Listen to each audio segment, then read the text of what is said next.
Tervist, hea Motorisse vaataja! Täna toome teid Sauele, kus toimuvad RC võistlused ja ma võtsin vabaduse Kaspar ja Laas sõitma kutsuda. Nii et neil on nüüd olemas autod, neil on olemas rada, neil on olemas tahtmine ja vaatame, mis juhtuma hakkab. Panen endale Sixile antitiiva, et sa ei ole Rainmaa autot, mul on ka, et ruugist on tehtud siuke eriskummaline lahendus. Et nüüd siin ka kellegi vana on minu uus ja saame häid asju teha.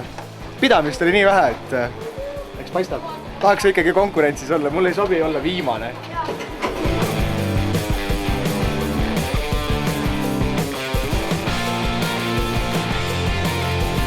Ja need on siis need autod, millega Kaspar ja Laas sõitma hakkavad. Serpent RTR mudelid maksavad suurusjärk 350 €. 4 vedu elektrimootoriga, liitiumpolümeer akudega. Noh, kiire ülevaade, mootor, kiirusregulaator, mis siis annab mootorile ette sobiva pinge. Ajavõtutransponder, servo, mis keerab rattaid. Siin on siis elumaht sees või kütusepaak nii-öelda. Ja rihmadega ülekanne. 2 diferentsiaali, keskdiferentsiaali siin ei ole. Ja autod on iseenesest võrdsed, kered on küll erinevad. Kaspar on vanakoolimees, sõidab nii-öelda, ütleme, nibin-nabin 01-ga, tegelikult on see BMW 2002. Ja Laas on vähe uuemaja mees ja sõidab sellise kerega, mis näeb välja nagu aerodünaamiline muhk. Ja peaks olema teoreetiliselt rajal kiirem. Aga Kaspari ringraja kogemus võib-olla tuleb natukene rohkem kasuks, nii et ma arvan, et tuleb päris huvitav võidusõit.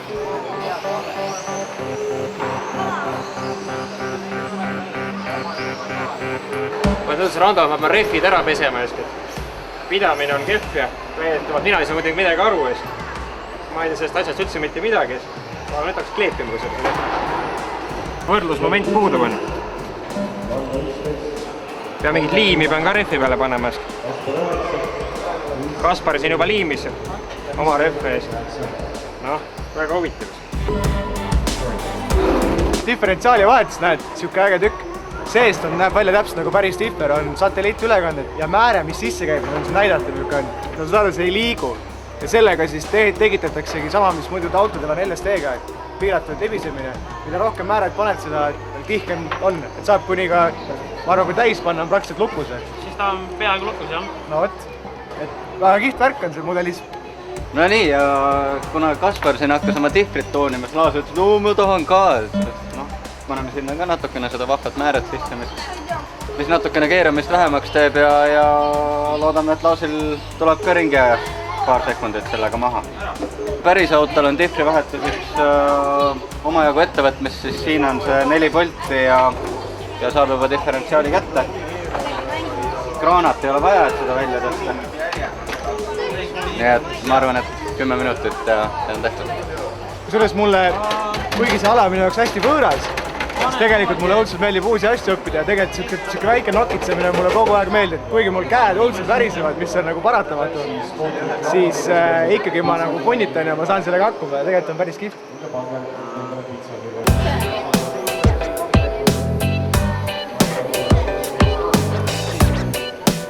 Ja amordiseade oli ka Laasil natukene kehva, et tõstsime need ümber ja vaatame, mis siis nüüd juhtuma hakkab. Üldiselt on niimoodi, et kui Kaspari autot ehitab siin paarikordne maailmameister, siis Laas peab hakkama sama paarikordse Balti meistriga. Nii et meil on siin väike bench racing ka juba käimas, et Laas peab saama kiiremini sõitma ka Kaspar. Ainer! Muidugi! Ma kunagi päris pisikesena käisin automodelismi ringis, me sõitsime nende rajaautodega, mis on sõidavad selle soone sees. Ise ehitasime neid kassetipõhkedest ja mikromootoritest, juba kihvt oli. Ja siis, aga mulle nagu hakkas see puldiauto teema nagu rohkem meeldiva. Aga selle jaoks mul toona nagu võimalusi polnud ja ma ei tea, kas Pärnus üldse oligi üldse sellist asja. Ja siis see nagu sinna paika jäi ja eks ma vaikselt käid nillid kogu aeg selles hobimaailma kaupluse ukse taga, siis naine võtab käes kinni jälle ära, ütleb, et kus sa jälle koperdad, et seal paarsada eurot jälle vaja magama panna. Aga nüüd, kui ma olen 2 korda trenni teinud, ühe korra siis selle on-road ja teise korra off-roadiga ja eile me käisime Väike-Maaris võistlemas off-roadiga ja ma sain ühes sõidus sain lõpuks mingi 3. koha isegi, küll kõige aeglasemate hulgas, aga ikkagi. Nii et on-roadiga mul paistab, et läheb vähe paremini, aga siiski ma arvan, et kui vähegi võimalik on, siis ma võiks sellega veel tegelema hakata, et see on päris kihvt. Soovitan, raudselt soovitan.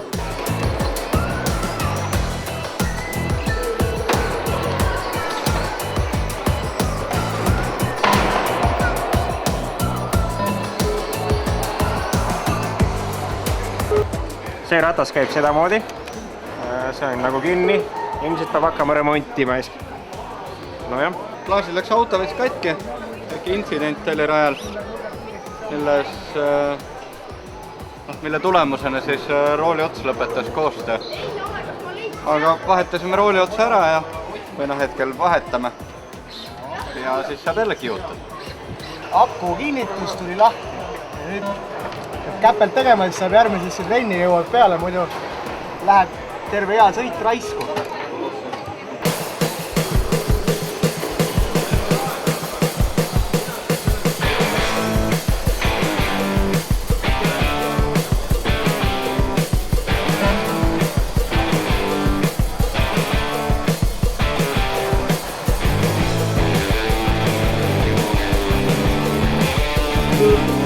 Hetkel toimub rehvide puhastamine ja nüüd kohe ma hakkab rehve määrima, kui ma kuskilt määrde leian.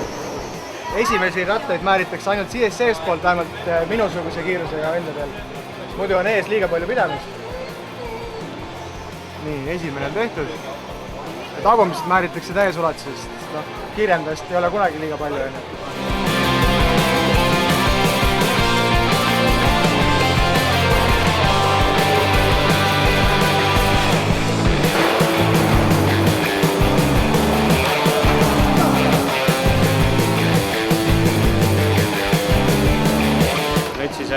Hakkab järjekordne eelsõit enne finaale.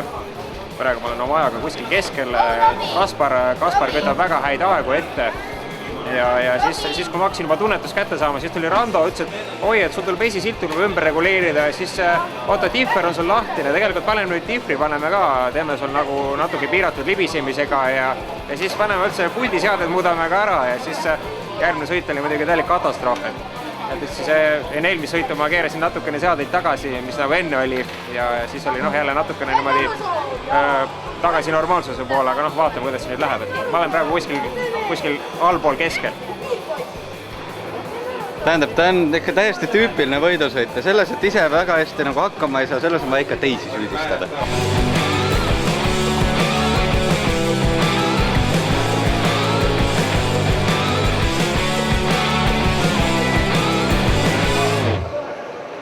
Nagu öeldakse, iga kleeps annab 5 kilovatt, siis tegelikult selle auto mootor on vist ise 300 vatti. Et see oleks päris kole, kui ma kujutan ette. Aga päevast rääkida, siis päev läheb tegelikult päris hästi.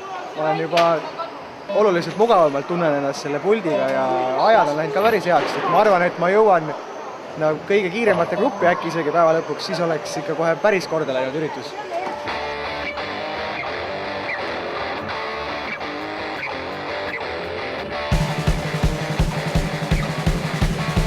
Asja teeb muidugi ekstra raskeks see, et siin on neid seadistamisvõimalusi juba puldi peal, saab nii-öelda siis gaasitundlikkust, keeramise tundlikkust, kõik asja saab reguleerida ja igale ühele meeldib jällegi sõita oma nagu sätetega ja siis minu kui nagu täieliku algaja jaoks on muidugi väga raske nagu leida mingisugust sükast asja, mis nagu töötab. See on mõnikord väga halb, kui saab liiga palju asja reguleerida.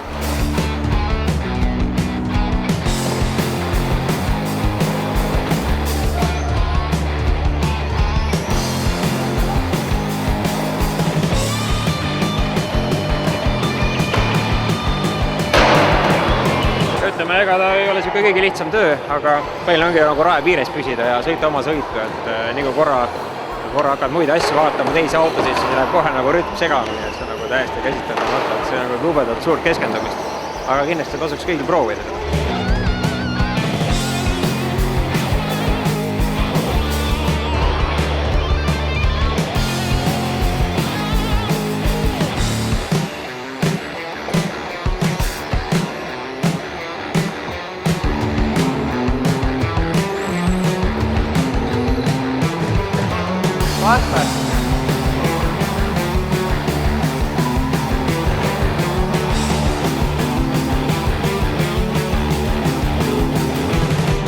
Mordi siis silm läks katki ja tuli ramort lahti sõidu ajal, aga õnneks sain lõpuni sõita. Ja siis ühtlasi suutsin ka vasta piiret sõita, nii et keres haigutab siuke suur auk nüüd. Aga noh, ikka juhtub. Vähemalt ei ole plekist. Hetkeks tekkis ka probleem finaali teise stardikoha leidmisega. Kus teine punkt on see? Kus teine koht on? Kus on teise koha auto? Kus on Laas Valkonen? See on. See sama ongi. Laas Valkonen sõidab mehe juurde, sõidab suure mehe juurde. Kuidas tunne on taas? Pingeline äske. Tuleb minna starti, aga ei tea isegi, kus on stardi koht, väga huvitav.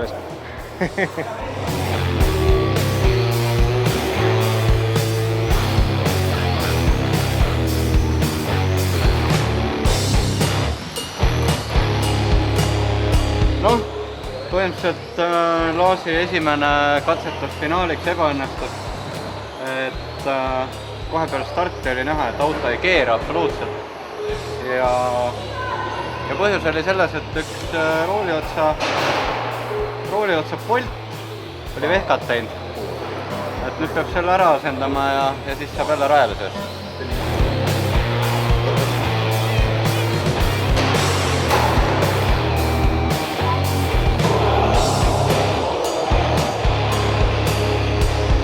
Kasparil lendas aku ära.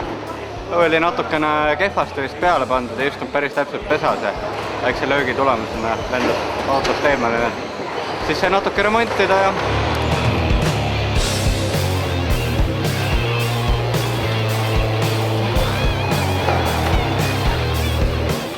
tuleb sõitma minna. Teine finaal, ma loodan, üle paremini. Äkki nüüd kestab auto rohkem kui warm-up ainult.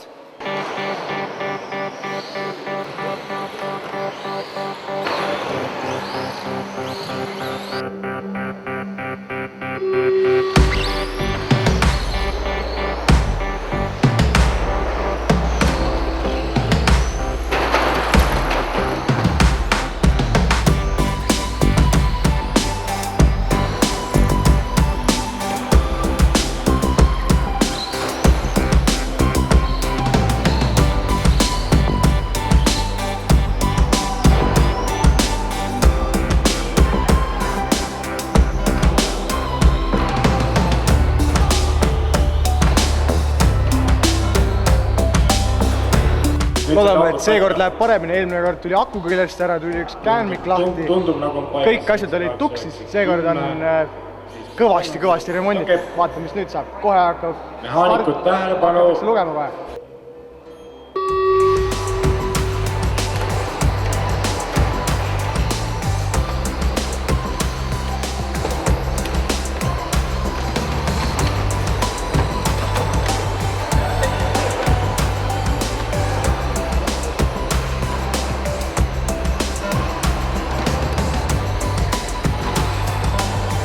Kaspari autost tehti Žigulist Mini.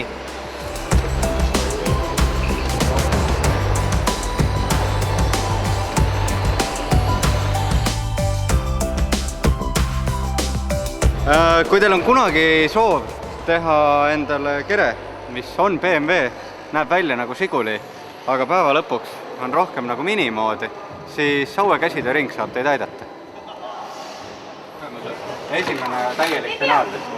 Nojah, eks oleks olnud kindlasti parem, kui seda saba poleks küljest ära sõidetud, sest pidamisele see hästi ei mõjunud.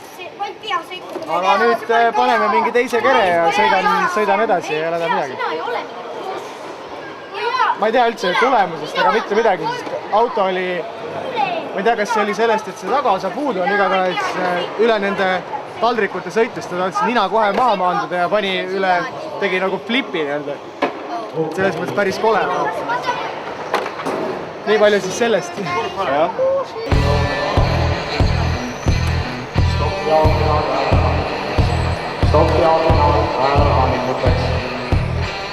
Autod boksi ja autod starti. Mis teil oli juhtus? Üks õnd sõitis ratta alt ära. Aga see oli uus laesnud akus, oleks saanud sõita sellega ka vist. On? Jaa. Vist igaks juhuks äkki ei ole. No jah, nii nende asjadega. Nipukad. Kui sul on seda pulti vaja. Kurat, kõik on teine. Kohtulik rahu.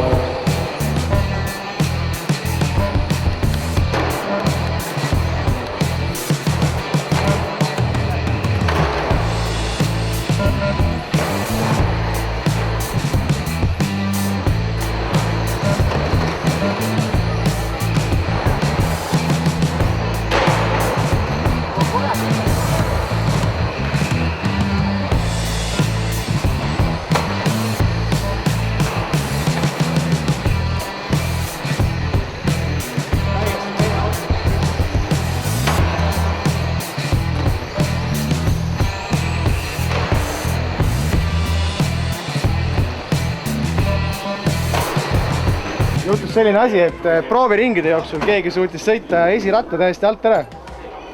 Ja kuna nagu kere on füüsiliselt kahjustatud, siis ei õnnestu midagi teha. Võtsin täiesti tundmatu pilli, proovisin sellega sõita, sellele mingi kontaktijama, nii et kogu aeg lülitas voolu välja. Et päevu kuni finaalideni oli väga hea, aga alati finaalidest ainult. Selline see on tehnikasport nagu iga teine, eks. Et eks ma olen seda ebaõnne oma aastate jooksul kogenud, nii et vähe ei ole. Ja paistab, et algusega käib see kaasas ka siin ala peal, nii et nii on. Jah, ja selline see mudelivõidusõit siis ongi. Nii Kaspar kui Laas sõitsid väga ilusad sõidud. Oli tehnilist ja oli õnnestumisi, oli kõike. Ja ma arvan, et kui teil on autospordi pistik on veres, siis pistik. Keres on meres. Ja kui teil autospordi pisik veres on, siis tulge kindlasti vaatama selles mõttes, et võib-olla hakkab teilegi meeldima ja ma arvan, et mõnus pühapäeva või laupäeva õhtune tegevus on see niikuinii. Aga järgmise korral.